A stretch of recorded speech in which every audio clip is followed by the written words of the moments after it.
Harry's jaw tightened. Then we can't wait. That night, under the cover of darkness, they prepared.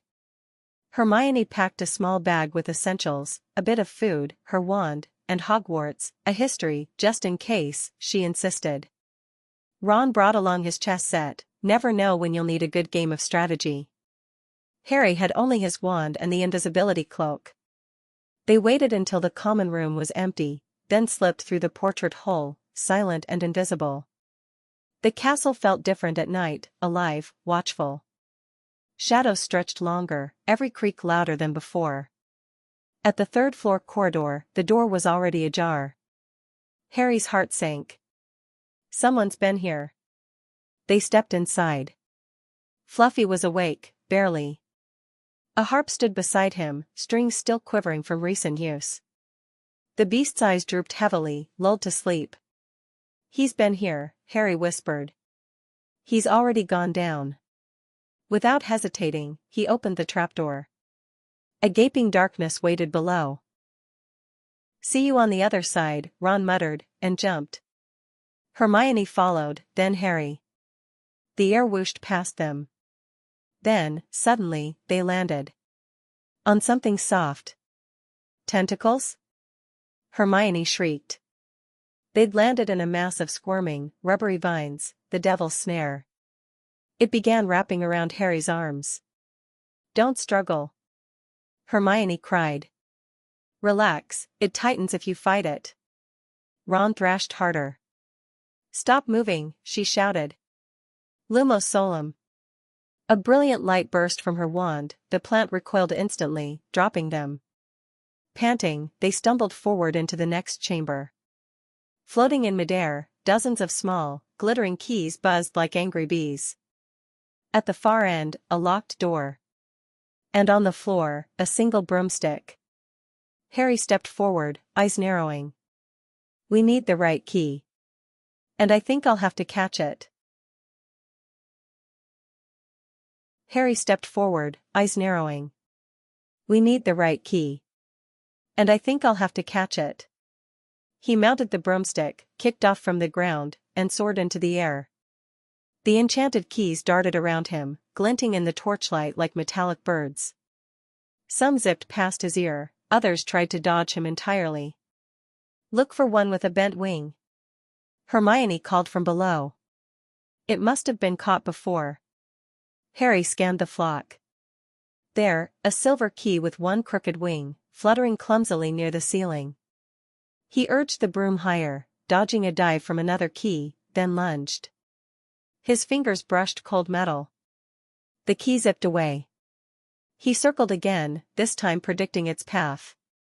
With a burst of speed, he dived and caught it firmly in his hand. "I've got it." He swooped down and handed it to Ron, who jammed it into the lock. It fit. The door creaked open. They stepped into the next room, and stopped. It was a giant chessboard. Life-sized.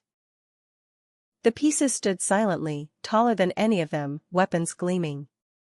"We'll have to play our way across," Ron said, already studying the layout.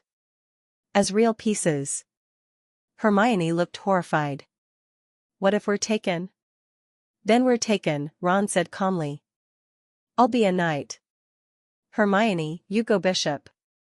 Harry, rook." The game began. With each move, pieces clanked across the board, the silence broken only by the sound of stone on stone. When an opponent was taken, the attack was real, smashing, brutal. They moved cautiously.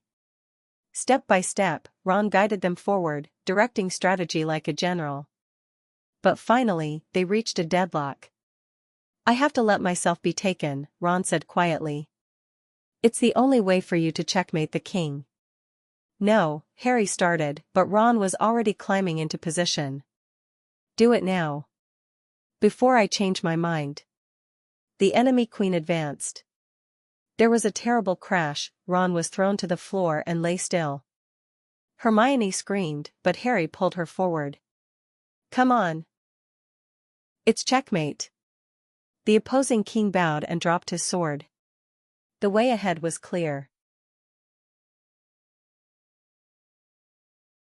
The way ahead was clear. Hermione knelt beside Ron, checking his pulse. "He's alive," she whispered, relief flooding her voice. "But we can't move him now." Harry looked toward the next door. "I have to go on." Hermione's eyes were shining with fear and pride. "I'll stay with Ron. But be careful, Harry. You're a great wizard, you know." Harry smiled faintly. "Not as good as you." She shook her head. "Books and cleverness, there are more important things. Friendship and bravery. Be careful." Harry stepped through the door alone. The next chamber was quiet and dimly lit. A table stood in the center, covered with a row of bottles and a rolled parchment. Flames roared behind him, blocking his retreat, and another wall of fire flickered ahead, guarding the way forward. He unrolled the parchment and read. "Danger lies before you, while safety lies behind. 2 of us will help you, whichever you would find. 1 among us 7 will let you move ahead. Another will transport the drinker back instead." It was a logic puzzle. Harry frowned, thinking hard. He studied the bottles, noting their sizes and positions, cross-checking each clue with Hermione's voice in his head. "This isn't magic, it's logic." After a few moments of thought, he pointed to the smallest bottle. "That one goes forward," he whispered to himself. Without hesitation, he drank. It was like ice trickling down his throat. He stepped through the flames. On the other side was a large, empty chamber. Empty, except for one man. Professor Quirrell. Harry froze. "You," he breathed. Quirrell smiled, but there was nothing shy about it now. His voice was cold and confident. "Me," he said. "I wondered whether I'd be the one you'd find." Harry's mind raced. "But Snape." Quirrell chuckled. "Ah, poor Severus. Always the red herring. While he kept watch, I was the one working toward the stone." He turned to the mirror of Ariste, standing tall behind him. "It shows the deepest desires of your heart," Quirrell murmured. "But how to use it? That's what I haven't solved." He turned to Harry. "Come. Look in the mirror. Tell me what you see." Harry stepped forward, heart pounding. He stared into the glass. In the reflection, he saw himself, smiling, pulling the sorcerer's stone from his pocket. And suddenly, it was there. In his real pocket. His heart thundered. He didn't know how, but the stone was real, warm, heavy against his leg. Quirrell was watching him closely. "Well? What do you see?" Harry forced his face to stay blank. I see myself shaking hands with Dumbledore. I've won the House Cup." Quirrell narrowed his eyes. He lies. He lies." The voice was thin, high, and chilling. It came from somewhere else. Not from Quirrell. Harry's blood turned to ice. "Use the boy," the voice hissed. "He knows. He has it." Quirrell stiffened. His hands began to tremble. Slowly, he reached up and began unwrapping the turban from his head. Harry stared, frozen. The final layer dropped, and Harry stumbled back in horror. A face was embedded in the back of Quirrell's head. Pale, waxy, with slitted red eyes and a mouth twisted in cruelty. "Harry Potter," the face whispered. "We meet again." Harry couldn't move. Couldn't breathe.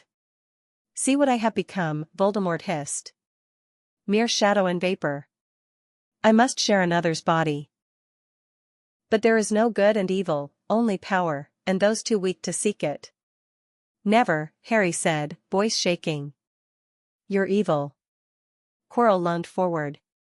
"Get him." Harry grabbed his face, and Quirrell screamed. Where their skin touched, blisters rose.